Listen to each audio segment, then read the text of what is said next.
चाळीसगाव तालुक्यात पावसाचा हाहाकार. परिसरात झालेल्या मुसळधार पावसामुळे डोंगरी व तितूर या दोघेही नद्यांनी मोठा पूर आला. तसेच शहरातील हिरापूर रोडवरील बेदमुथा कॉम्प्लेक्समधील 8 दुकाने पूर्णतः पाण्याखाली आल्यामुळे दुकानदारांचे मोठे नुकसान झाले आहे. नगर परिषदेकडून दुकानातील पाणी बाहेर काढण्याचे काम पंपिंग वाहनाच्या मदतीने सायंकाळी उशिरापर्यंत सुरू होते. शहरातील विविध भागामध्ये नागरिकांच्या घरात, व्यापारी संकुलात पाणी शिरल्याने मोठे आर्थिक नुकसान झाले आहे. प्रशासनाने त्वरित पंचनामे करून योग्य ती भरपाई द्यावी अशी मागणी पावसाच्या पाण्याने नुकसान झालेल्या व्यापाऱ्यांनी केली आहे. मी डॉक्टर निलेश देशपांडे. माझा दवाखाना आहे तिथे बाजूलाच. तिथे माझं सगळं मेडिसिन्स आहेत. काही माझं अजून लॅपटॉप आहे, इतर सामान आहे, फर्निचर होतं भरपूर.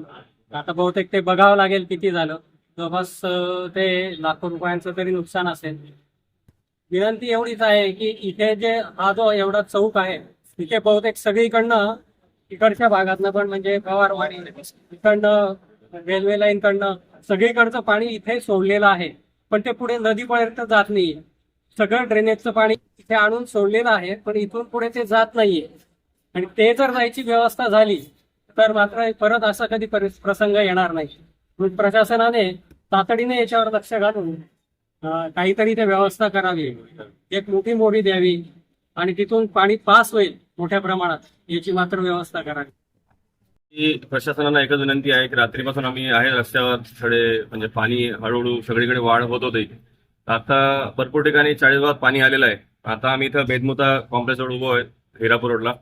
इथं ऍक्च्युली काय झालं, जे रस्ते झाले त्याच्यासोबत ड्रेनेज सिस्टीम झालाय. त्याचं प्रशासनाने एकच विनंती आहे की ते चौक आहे आपला हिरापूर रोड इथं नवचंदच्या समोर, त्याचं पण एक परमनंट सोल्युशन काढावा. आणि जसं की हे सानेगुरी नगर, शशिकला नगर आणि हे हिरापूर रोड पूर्ण भाग आता मी पाहून आलो तर तिथं पूर्णपणे पाणी आहे. पण ते कसं नदीपर्यंत ड्रेनेज पोहोचेल, कसं प्रॉपरली पुढे भविष्यासाठी होईल ते आपण त्याचं निवारण करावा. आणि आता इथं जे 8-10 लोक दुकानदारांना जे नुकसान झालं आहे याचं प्रशासनाने दखल घ्यावी आणि माझी नम्र विनंती आहे की लवकरात लवकर त्यांना न्याय द्यावा. हेच माझी विनंती आहे. आणि याच्या पुढे ही गोष्ट परत होणार नाही याची आपण पूर्ण सगळ्यांनी काळजी घ्यायची आणि प्रशासनाने पण काळजी घ्यावी हीच विनंती आहे.